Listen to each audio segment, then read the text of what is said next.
Hi everyone, Namaste, welcome और welcome back to my channel Colors of Life and welcome to another video. I hope आप सब अच्छे होंगे। तो आज का वीडियो है ट्यूबरक्यूलोसिस Q&A। जो भी सवाल आप लोगों ने कमेंट सेक्शन में पूछे हैं उसी को लेके मैं वीडियो बना रही हूँ। And if you new here, hi, my name is Aarti. I make health related videos here, especially videos related to tuberculosis because I am a brain, spine and lungs TB survivor.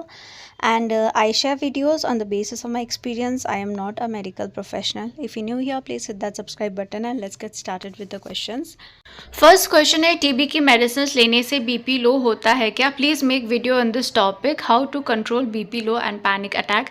Yes, अगर आपकी TB की medicine चल रही है तो medicine की वजह से आपका बीपी लो रह सकता है। मेरा भी ट्रीटमेंट के टाइम में कभी कभी बीपी लो हो जाता था। तो जो है, अगर आपको बीपी लो होता है तो आप कॉफ़ी पी सकते हैं। अगर आप घर पे है तो आप कॉफ़ी पी सकते हैं। कॉफ़ी में जो है कैफ़ीन होता है तो वो हेल्प करता है। अगर आप नॉन वेजिटेरियन है तो आप बॉइल्ड एग खा सकते हैं। वैसे भी टीबी पेशेंट्स को अंडा खाना चाहिए, तो आप डेली 2 बॉइल्ड एग खा सकते हैं। और जो है, टीबी पेशेंट्स को ना time to time BP check करते रहना चाहिए। अगर किसी को बीपी नॉर्मल ही रहता है, हाई लो नहीं रहता, फिर भी टाइम टू टाइम एटलीस्ट महीने में 1-2 बार जो है बीपी चेक करते रहना चाहिए, क्योंकि कभी कभी बीपी लो हो सकता है। तो अगर बीपी लो रहता है कंटिन्यूसली तो आप डॉक्टर को दिखाइए, क्योंकि अगर बीपी बहुत ज़्यादा लो हो जाता है तो वो भी कुछ दवाइयाँ देते हैं। बाकी जो पैनिक अटैक है, पैनिक अटैक के लिए आप जो है अपना हेल्दी लाइफ स्टाइल मेंटेन करिए। आप स्लीप अच्छा रखिए। आप 8 घंटे आराम से 7-8 घंटे सोइए। आप सुबह उठ के मेडिटेशन कर सकते हैं, आप योगा कर सकते हैं। बाहर जो सुबह सुबह जो बाहर एकदम फ्रेश हवा होती है वहाँ पे आप थोड़ा टहल सकते हैं, सुबह वॉक वगैरह कर सकते हैं, तो उससे भी जो है हेल्प करता है। अगेन, पैनिक अटैक भी आपको बार बार आ रहा है तो आपको साइकेट्रिस्ट को विजिट करना चाहिए। आप अपने ट्रीटिंग डॉक्टर को बताइए कि आपको जो है फ्रीक्वेंटली पैनिक अटैक्स हो रहे हैं, आपको एंजाइटी हो रही है।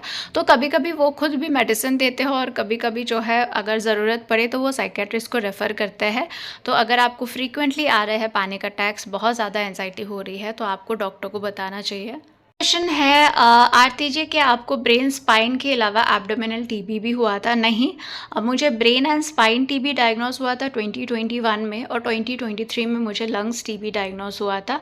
तो यस, मुझे ब्रेन, स्पाइन और लंग्स टीबी था, एब्डोमिनल टीबी नहीं था। नेक्स्ट क्वेश्चन है, मैम मुझे ब्रेन टीबी डायग्नोस हुई थी अक्टूबर 2023 में। डॉक्टर ने 1 साल का ट्रीटमेंट बोला था, पर अभी भी दवा बंद नहीं कर रहे हैं।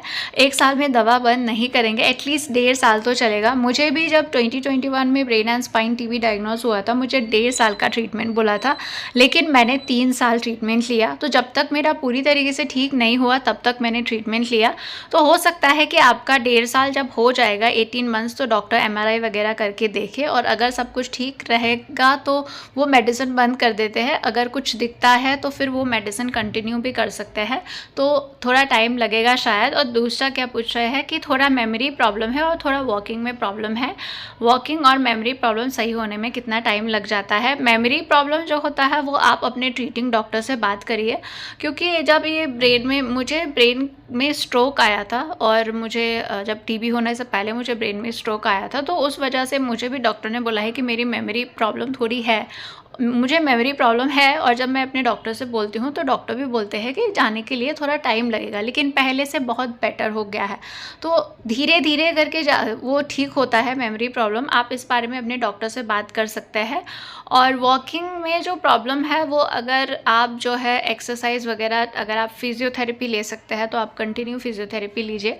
नहीं, अगर कंटिन्यू फिजियोथेरेपी नहीं ले सकते तो भी आप एक बार फिजियोथेरेपिस्ट से मिलिए, और वो जो भी एक्सरसाइज वगैरह सिखाते हैं वो आप एक्सरसाइज डेली करिए।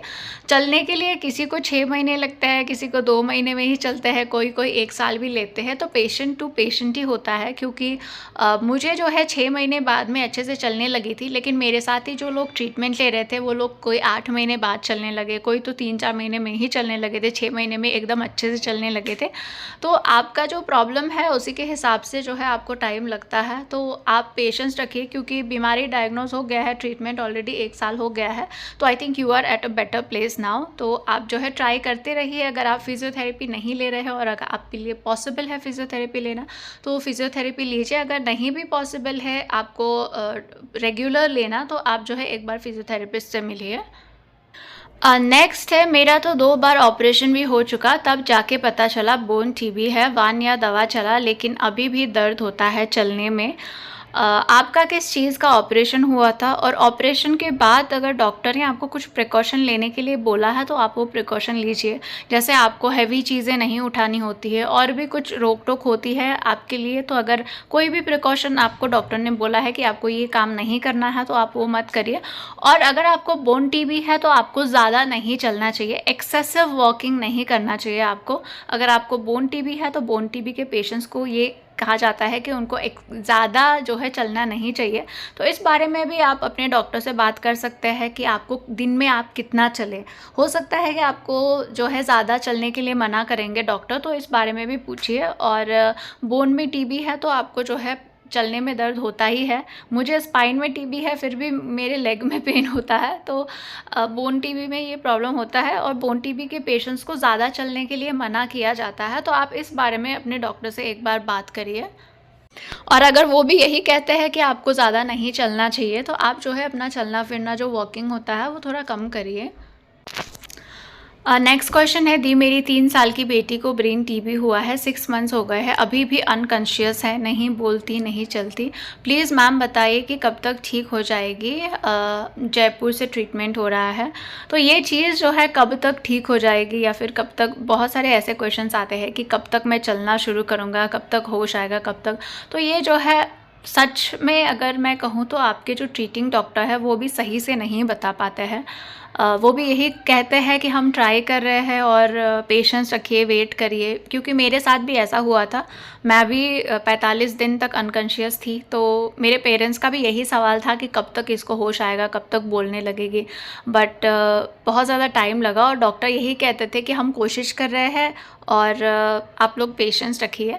तो आप अपने डॉक्टर से बात करिए और अगर पॉसिबल होता है तो आप अपनी बच्ची के लिए सेकंड ओपिनियन भी ले सकते हैं। आप अपनी बच्ची का अगर कहीं पे हॉस्पिटल में इलाज करा रहे हैं तो आपके पास अगर रिपोर्ट्स वगैरह है तो आप कहीं दूसरे न्यूरोलॉजिस्ट को भी दिखा के उनका भी ओपिनियन ले सकते हैं। क्योंकि अगर एक जगह पे पेशेंट बहुत टाइम तक सही नहीं हो रहा है, कोई असर नहीं दिख रहा है, तो आप जो है दूसरी जगह पे आप उनसे भी पूछ सकते हैं, दूसरे डॉक्टर को भी दिखा के पूछ सकते हैं कि क्या कंडीशन है, क्या है। क्योंकि हम यहाँ पे इतने टाइम से ट्रीटमेंट करा रहे हैं, कुछ सही नहीं हो रहा है, ऐसा भी आप कर सकते हैं। नेक्स्ट क्वेश्चन है, February I completed my spine TB medicine and stopped, दोबारा ना हो इसके लिए क्या करें। आप YouTube पे सर्च कर सकते हैं TB relapse colours of life, TB relapse होने से कैसे बचे। इस पर मैं ऑलरेडी एक वीडियो शेयर कर चुकी हूँ। टीबी रिलैप्स जो है होता है, कुछ लोगों को 2 बार 3 बार तक भी रिलैप्स हुआ है और कुछ लोगों को एक बार टीबी होने के बाद अभी वो 50-60 एज के हो गए, उनको कभी रिलैप्स नहीं हुआ। हम अपनी तरफ से कोशिश कर सकते हैं, अपनी तरफ से प्रिकॉशन ले सकते हैं कि उससे जो है रिलैप्स का चांस कम हो जाए। एक तो आपको हेल्दी डाइट लेना है। आपको ये बिल्कुल नहीं सोचना है कि मेरी बॉडी बिल्कुल ठीक हो गई, अब मैं कुछ भी खा सकता हूँ। नहीं, आपको खाना स्किप नहीं करना है, हेल्दी डाइट लेना है, बैलेंस डाइट लेना है।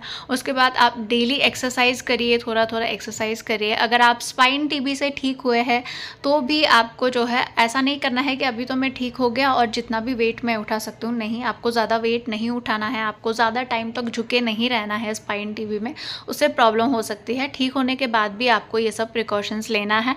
अगर आप बाहर जाते हैं, कहीं क्राउड पे, आप हॉस्पिटल्स में जा रहे हैं, एयरपोर्ट जा रहे हैं, रेलवे स्टेशन, और आप बस में ट्रैवल करें जहाँ पे एकदम भीड़ हो, तो आपको हमेशा मास्क पहन के रखने चाहिए। तो आप बोल रहे होंगे कि स्पाइन में टीबी था, लंग्स में तो नहीं था, फिर मास्क क्यों पहने। मास्क इसलिए पहनना है क्योंकि आपका जो टीबी ट्रीटमेंट ख़त्म हुआ है, फिर भी अभी आपकी इम्यूनिटी बहुत लो होती है। तो इस टाइम जब आपकी इम्यूनिटी कम होती है तो आपको दूसरी बीमारियाँ जल्दी पकड़ लेती है। तो इसलिए जो है आप अगर क्राउडेड प्लेस में जा रहे हैं तो दूसरे इन्फेक्शंस आपको ना हो, इसलिए जो है आपको मास्क पहनना चाहिए।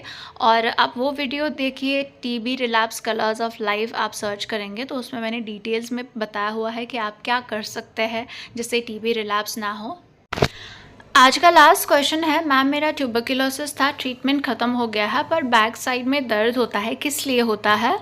आपका टीबी ट्रीटमेंट चल रहा है या फिर टीबी ट्रीटमेंट ख़त्म हो गया है। तो टीबी ट्रीटमेंट चलते टाइम या ख़त्म होने के बाद अगर आपकी बॉडी के कहीं पे भी कुछ पेन वगैरह होता है, कुछ प्रॉब्लम होता है, तो ज़रूरी नहीं है कि वो टीबी से ही रिलेटेड हो सकता है कि आपके जो बैक में पेन हो रहा है उसके पीछे कुछ और रीज़न हो, वो किसी और वजह से हो रहा हो। तो अगर आपको ज़्यादा प्रॉब्लम हो रहा है, बैक में ज़्यादा पेन हो रहा है तो आप जो है डॉक्टर को दिखाइए। अगर उनको लगता है कुछ डाउट्स तो वो कुछ टेस्ट करेंगे और वही बता पाएंगे कि आपको पेन क्यों हो रहा है। तो अगर ज़्यादा पेन हो रहा है तो आपको डॉक्टर को दिखाना चाहिए। सो फ्रेंड्स, आज के लिए इतने ही क्वेश्चंस थे। अगेन एज अ सर्वाइवर आप सबको मैं यही बोलती हूँ कि अगर आपके मन में ट्रीटमेंट के टाइम कोई भी सवाल आता है जो आपको लगता है कि जानकारी उसके बारे में आपको जानकारी होनी ज़रूरी है, तो आप जो है अपने ट्रीटिंग डॉक्टर से पूछिए।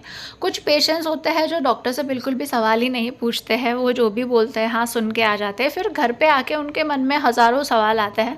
तो अगर आपको लगता है कि आपका सवाल सही है, आपको उसके बारे में जानकारी होनी चाहिए, तो आप बिना हेजिटेशन के अपने ट्रीटिंग डॉक्टर से पूछिए। बाकी आप लोगों के टीबी से रिलेटेड जो भी सवाल है आप यहाँ पे भी पूछ सकते हैं। And thank you so much for watching guys. अगर आप लोगों को वीडियो हेल्पफुल लगती है तो लाइक करें, शेयर करें, चैनल को सब्सक्राइब करें। मिलते हैं नेक्स्ट वीडियो में। Bye bye.